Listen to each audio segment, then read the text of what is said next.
അമ്മ കൊട്ടിയൂരപ്പനെ പറ്റി പറഞ്ഞാൽ മതിയാവില്ല. പോയി അവിടെ ചെന്ന് കഴിഞ്ഞപ്പോൾ ഭയങ്കര സ്വീകരണം, ഡ്രസ്സ് ആഭരണങ്ങളൊക്കെ മേടിച്ചിട്ടുണ്ടെങ്കിൽ സതിക്ക് മക്കൾക്കാൽ മേടിക്കുമ്പോൾ എല്ലാവർക്കും മേടിക്കുമല്ലോ. അപ്പോൾ ദക്ഷൻ ശിവനെ കുറ്റം പറഞ്ഞു, മഹാദേവനെ. സതീദേവിക്ക് ഇഷ്ടപ്പെട്ടില്ല. അപ്പോൾ ഈ ഡ്രസ്സൊക്കെ എടുത്ത് അതിലേക്ക് ഇട്ടു, ആ യാഗാഗ്നിയിലേക്ക് ഇട്ടു, സ്വയമായി ചാടി. അപ്പോൾ കൂടെ വന്നിരുന്ന ബാലകന്മാരുണ്ടല്ലോ, ഭൂതങ്ങൾ, അവർ ചെന്ന് ഭഗവാനെ അറിയിച്ചു. അതിലെ പ്രധാനപ്പെട്ട ഭാഗം വേണ്ടതാണ് കാമാഖ്യ, ബംഗ്ലാദേശിൽ. അതുപോലെ തന്നെ കൊല്ലൂർ മൂകാംബിക, ഇതൊക്കെ വളരെ പവർഫുൾ സ്ഥലങ്ങളാണ്. അങ്ങനെ ആ ദക്ഷയാഗം ചെയ്യുന്നതിനെ ഓർമ്മിപ്പിക്കുന്ന സ്ഥലമാണ് കൊട്ടിയൂർ. വർഷത്തിലൊരിക്കൽ പ്രവേശനമുള്ളൂ. അത് സ്ത്രീകൾക്ക് എല്ലാ ദിവസവും പ്രവേശനമില്ല. അപ്പോഴേ സ്ത്രീകൾക്ക് പ്രവേശിക്കാൻ പാടുള്ളൂ. അത്ര പവർഫുള്ളാണ്. അവിടെ പോയി തൊഴുത് കഴിഞ്ഞാൽ നമ്മുടെ ദോഷങ്ങളെല്ലാം തീരും. കുളിച്ച് കഴിഞ്ഞ് ഒരു കല്ലുറച്ച് തൊഴും. അത് ചുവപ്പ വന്നെങ്കിൽ പാർവതിയുടെ അനുഗ്രഹം, സങ്കല്പങ്ങളൊക്കെ ആയിരിക്കാം. ചന്ദ്രനാണ് വന്നെങ്കിൽ മഹാദേവന്റെ. കോപിച്ചിരിക്കല്ലേ, സതീദേവി മരിച്ച ദേഷ്യത്തിൽ വന്ന് കോപിച്ച് തുള്ളി താണ്ഡവമാടിക്കൊണ്ടിരിക്കുന്ന സമയമല്ലേ അവിടെ. അപ്പം അത് കാരണം കൊട്ടിയൂർ പല വിധത്തിൽ വഴിപാടുകളുണ്ട്, നമുക്കറിയാത്ത പല കാര്യങ്ങളുണ്ടാവും. നെയ്യാട്ടം, ആ നെയ്യാട്ടമൊക്കെ ഭയങ്കര പവറാണ് അവിടെ. ദക്ഷയാഗം നടന്ന അതിപുരാതന ക്ഷേത്രങ്ങളിൽ ഒന്നാണ് ഈ പറയുന്ന കൊട്ടിയൂർ മഹാദേവ ക്ഷേത്രം. എല്ലാവരും പോകാൻ ആഗ്രഹിക്കുകയും വർഷത്തിൽ വളരെ കുറച്ച് ദിവസങ്ങളിൽ മാത്രം ഉത്സവത്തോടനുബന്ധിച്ച് തുറക്കുകയും ചെയ്യുന്ന ക്ഷേത്രമാണ് കൊട്ടിയൂർ. അപ്പോൾ കൊട്ടിയൂരപ്പനെ പറ്റി പറഞ്ഞാൽ മതിയാവില്ല.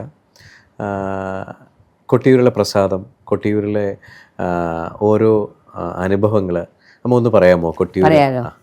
നമസ്കാരം. നമസ്തേ.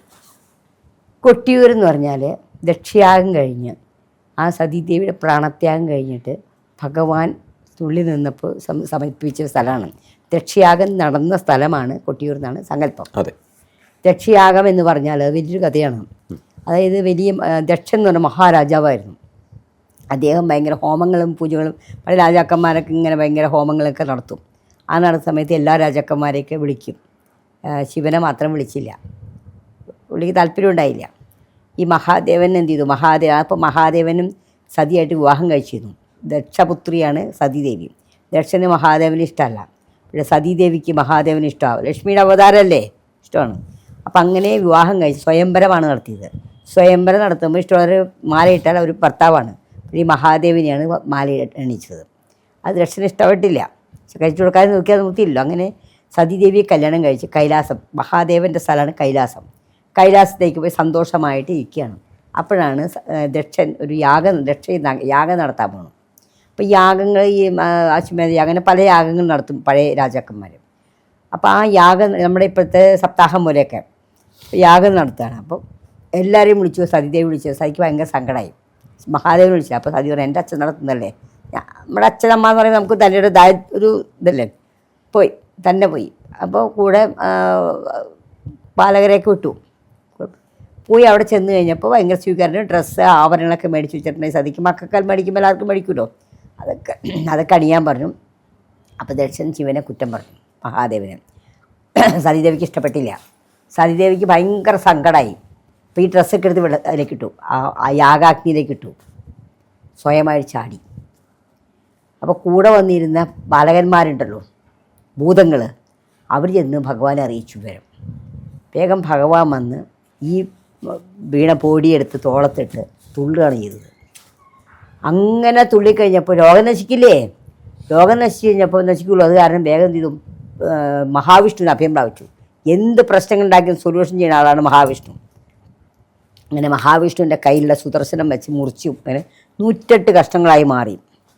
ആ 108 കഷ്ണങ്ങൾ വീണ സ്ഥലങ്ങളാണ് 108 ദുർഗാലയങ്ങൾ, 108 ശിവാലയങ്ങൾ. അപ്പോൾ 108 ദുർഗാലയങ്ങൾ വന്നപ്പോഴേക്കും മഹാദേവനും അവിടെ പോയി സ്വയംഭൂവായി. അതാണ് എറണാകുളത്തപ്പൻ, ആലുവ, തേവര്, ഇതൊക്കെ ഇല്ലേ, അതൊക്കെ അതിൽപ്പെട്ടതാണ്. ചോറ്റാനിക്കര 108 ദുർഗാലയങ്ങൾ, 108 ദുഷ്കൃതം നീങ്ങിടുന്ന പറഞ്ഞാൽ ചൊല്ലിയാൽ തന്നെ വളരെ പുണ്യമാണ്, അത്രയും പവർഫുള്ളാണത്. അതിലെ പ്രധാനപ്പെട്ട ഭാഗം വേണ്ടതാണ് കാമാഖ്യ, ബംഗ്ലാദേശിൽ. അതുപോലെ തന്നെ കൊല്ലൂർ മൂകാംബിക, ഇതൊക്കെ വളരെ പവർഫുൾ സ്ഥലങ്ങളാണ്. അങ്ങനെ ആ ദക്ഷയാഗം ചെയ്യുന്നതിനെ ഓർമ്മിപ്പിക്കുന്ന സ്ഥലമാണ് കൊട്ടിയൂർ. വർഷത്തിലൊരിക്കൽ പ്രവേശനമുള്ളൂ. അത് സ്ത്രീകൾക്ക് എല്ലാ ദിവസവും പ്രവേശനമില്ല. ഇടവ മാസത്തിലാണ് തുറക്കുക. 21 ദിവസം മറ്റുള്ളൂ അത്. അപ്പോഴേ സ്ത്രീകൾക്ക് പ്രവേശിക്കാൻ പാടുള്ളൂ. അത്ര പവർഫുള്ളാണ്. അവിടെ പോയി തൊഴുത് കഴിഞ്ഞാൽ നമ്മുടെ ദോഷങ്ങളെല്ലാം തീരും. അവിടെ ചെന്ന് തുടങ്ങി കുളിച്ച് ഈറിനോടെ പോയി തൊഴണം. കുളിച്ച് കഴിഞ്ഞ് ഒരു കല്ലുറച്ച് തൊഴും. അത് ചുവപ്പ വന്നെങ്കിൽ പാർവതിയുടെ അനുഗ്രഹം, സങ്കല്പങ്ങളൊക്കെ ആയിരിക്കാം. അതെ അതെ ചന്ദനാണ് വന്നെങ്കിൽ മഹാദേവന്റെ, മഞ്ഞ കളറാണ് മഹാവിഷ്ണു എന്നൊക്കെ പറയും. ഞാൻ ചെയ്തിട്ടൊക്കെ ഉണ്ട്. കുളിച്ചിട്ട് വേണം തൊഴാനായിട്ട്. വീട്ടിൽ കുളിച്ചൊന്നും തൊഴാൻ പറ്റില്ല. ഞാൻ ആദ്യം ചെയ്തപ്പോൾ ഭസ്മമായിരുന്നു, രണ്ടാമത് ചെയ്തപ്പോൾ ചന്ദനമായിരുന്നു, ചന്ദനം വന്നു, പിന്നെ മൂന്നാമത് ദേവിയായിരുന്നു. ഞാനിപ്പോൾ ലാസ്റ്റ് വർഷവും പോയിരുന്നു. വളരെ നമുക്ക് വേറൊരു രീതിയിൽ കിട്ടുന്ന അവിടുത്തെ മുളപ്പൂവും വല്ലാത്തൊരു ഫീൽ. അത് ഓടപ്പൂ എന്ന് പറയും. അത് ആ സമയത്ത് മാത്രമേ ശരിയാവുള്ളൂ. മുളക് തെളിക്കുക ആ സമയത്ത്. അത് ചതുർദോഷത്തൊക്കെ നല്ലതാണ്, വീട്ടിൽ തൂക്കിയിട്ട് നല്ലതാണ്. ഞാൻ 2 പ്രാവശ്യം പോയിട്ട്, അതിന് മുമ്പ് പോയിട്ടുണ്ട്, 3-5 പ്രാവശ്യം പോയിട്ടുണ്ട്. പക്ഷെ ഞാൻ എപ്പോൾ പോയാലും അതിൽ വരുന്നത് ഭസ്മ വരിക ചാലിച്ചു കഴിയുമ്പോൾ. അത്രയും പവർഫുള്ളാണ് അവിടുത്തെ ഭഗവാന്റെ ശക്തിയും. പിന്നെ അവിടെ നെയ്യഭിഷേകമുണ്ട്, പല രീതികളിൽ വഴിപാടെടുക്കണം. പക്ഷേ ശയനപ്രദർശനം കണ്ടിട്ടുണ്ട് അവിടെ. ആ കല്ലുമേക്കൂടി പ്രദർശനം ഭയങ്കര പവറാണ് അതൊക്കെ. അതാണ് കൊട്ടിയൂരപ്പൻ. അക്കരെ അപ്പനും ഇക്കരെ അപ്പനും ഉണ്ട്. അപ്പോൾ ഒരു സ്ഥലത്ത് തുറക്കുള്ളൂ ഈ സമയത്ത്, മറ്റേ സ്ഥലത്ത് എപ്പോഴും തുറക്കും, ഇപ്പോഴും പൂജ്യം കാര്യങ്ങളൊക്കെ ഉണ്ട്. അപ്പോൾ അങ്ങനെ മഹാദേവൻ രൗദ്രഭാവത്തിൽ നിൽക്കുന്ന സ്ഥലമാണ് കൊട്ടിയൂര്. അതുകൊണ്ടാണ് ചില ദിവസം ഒരു ഇത് കഴിഞ്ഞാൽ അങ്ങോട്ട് പോകരുത്, പ്രവേശിക്കരുതെന്ന് പറയുന്നത്. ഇതേപോലെയാണ് കണ്ണൂർ രാജരാജേശ്വരൻ അമ്പലം. 8 മണിക്ക് ശേഷം സ്ത്രീകൾ കയറാവും, അവരെ കയറ്റില്ല. അത് രൗദ്ര രൂപത്തിലിരിക്കുന്ന സമയമായിരിക്കും. അതുപോലെ ഈ മഹാദേവൻ കോപിച്ചിരിക്കുകയല്ലേ, അതിദേവി മരിച്ച ദേഷ്യത്തിൽ വന്ന് കോപിച്ച് തുള്ളി താണ്ഡവമാടിക്കൊണ്ടിരിക്കുന്ന സമയമല്ലേ അവിടെ. അപ്പോൾ അത് കാരണം അവിടേക്ക് അടുക്കാൻ പറ്റില്ല. ഇവിടെ ഒരുപാട് സങ്കല്പങ്ങളുണ്ടമ്മേ. അതായത് ഇപ്പോൾ ഈ കൊട്ടിയൂര് നമ്മൾ സാധാരണ നമ്മളെപ്പോലെ ആൾക്കാർ തൊഴാൻ പോകുന്നതിന് മുൻപ് ഗോത്രവർഗ്ഗക്കാരാണല്ലോ ഇത് ചെയ്യുന്നത്. ഇവര് എല്ലാം ഒരുക്കി ഇവര് ഹാൻഡ് ഓവർ ചെയ്തിട്ട് ഇവർ പോകുന്ന പറയുന്നത്. പിന്നെ വേറെ ആർക്കും അകത്ത് കയറാം, പിന്നെ നമുക്ക് കയറാം. ഈ അമ്പലം അടച്ചു കഴിഞ്ഞാൽ പിന്നെ നമുക്കൊന്നും അതിനകത്ത് കയറാൻ പറ്റില്ല. പൂർണ്ണമായിട്ടും അവരുടെ സംരക്ഷണത്തിലായിരിക്കും. ഒരു എത്രയോ വർഷങ്ങൾ കൊണ്ടത് ഇങ്ങനെ ആചരിച്ച് വരുന്നതാണ്. ആ ഒരു ദിവസം ഇവർക്ക് എങ്ങനെ ഓർമ്മയുണ്ടാവും? അവർക്ക് ശരിക്കും കാട്ടിനകത്ത് ജീവിക്കുന്നവർക്ക് അവർക്ക് നമ്മളെക്കാൾ ഓർമ്മയാണ്. അതെ അതെ അതെ അതെ അതെ കാട്ടിനടുത്ത് ജീവിക്കുന്നവർക്ക് ഒക്കെ ഓർമ്മയുണ്ടാവും. ഇപ്പൊ അവർക്ക് മൊബൈലും ഉണ്ടാവും കേട്ടോ. പഴയ കാലമൊന്നുമല്ലല്ലോ. പണ്ട് നമ്മള് സമയം നോക്കിയത് എങ്ങനെയാ, പഴയ കാലത്ത് ആൾക്കാർ നിഴൽ നോക്കിയാ ക്ലോക്കൊക്കെ വരുന്നത് കറക്റ്റ് 12 മണി എന്ന് പറയും. പക്ഷെ ഇപ്പൊ സത്യമില്ല. ഇപ്പൊ പ്രകൃതി തന്നെ മാറി അല്ലെ. വിചാരിക്കുമ്പോൾ മഴ പെയ്യില്ല, വിചാരിക്കുമ്പോൾ ഒന്നും ഉണ്ടാവില്ല. എന്താ കാരണം?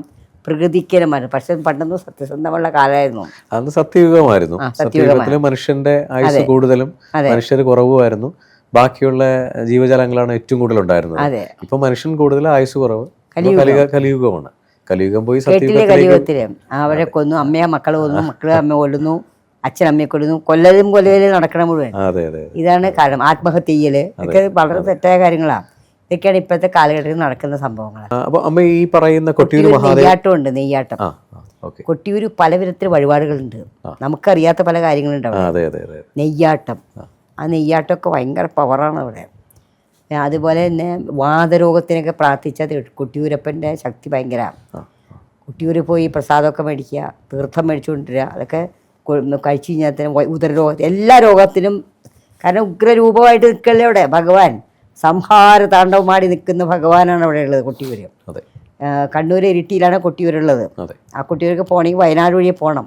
അത് വളഞ്ഞ് വഴിയാ അല്ലേ, പോയിട്ടില്ലേ? അത് ചുരങ്ങളെ കൂട്ടിയൊക്കെ പോണ വണ്ടി പോകണതാണ് നമുക്ക് പേടിയാവും. അത്രത്തോളം ഇതാണ്, അത്രത്തോളം മഹാവൈഭവമുള്ള ക്ഷേത്രമാണ് കൊട്ടിയൂര്.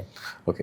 ഈ കൊട്ടിയൂര് അതുപോലെ തന്നെ നമ്മളിപ്പോൾ ഈ സതീദേവിയുടെ ആ ഒരു സങ്കല്പത്തിൽ അവിടെ ഒരു പാറയാണല്ലോ അവിടെ ഉള്ളത്. അവിടെ നമ്മളിപ്പോൾ ഒരു സങ്കല്പം പോയി ചെയ്യുകയാണെന്നുണ്ടെങ്കിൽ ഒരുപാട് ആചാരങ്ങൾ പറയുന്നുണ്ട്. അപ്പം നമ്മൾ ഈ കൊട്ടിയൂർ അമ്പലവും നമ്മുടെ മൂകാംബികയിലും ഓരോ ദിവസം പോകുമ്പോഴും ഓരോ അറിവ് കിട്ടും. അതെ, ശരിയാ. ഇപ്രാവശ്യം പോകുമ്പോൾ പറയും നിങ്ങൾ അത് ചെയ്യൂ ഇത് ചെയ്യൂ എന്ന് പറഞ്ഞാൽ ഓരോ പ്രാവശ്യം പുതിയ പുതിയ അറിവുകൾ കിട്ടും. അത് എണ്ണിയാൽ തീരാത്ത വിശേഷങ്ങളും എണ്ണിയാൽ തീരാത്ത സങ്കല്പങ്ങളും ചെയ്യാൻ പറ്റുന്ന ഏറ്റവും ശക്തിയാർജ്ജ സ്ഥലമാണ് കൊട്ടിയൂർ എന്ന് പറയുന്നത്. കൊട്ടിയൂരിൽ ലക്ഷോപലക്ഷം ജനങ്ങളാണ് ഈ പറയുന്ന സമയങ്ങളിൽ വരുന്നത്. മേൽക്കൂര പോലും ഇല്ലാത്ത ചെറിയ കുടില് പോലെ ഇരിക്കുന്ന ക്ഷേത്രമാണ്. അപ്പോൾ ഈ പറയുന്ന രൗദ്രഭാവം കൊണ്ട് നിൽക്കുന്ന മഹാദേവന്റെ ഒരു അനുഗ്രഹം കിട്ടുന്ന സ്ഥലം കൂടെയാണ് കൊട്ടിയൂർ. അപ്പോൾ എല്ലാവർക്കും എത്താൻ പറ്റണമെന്നില്ല.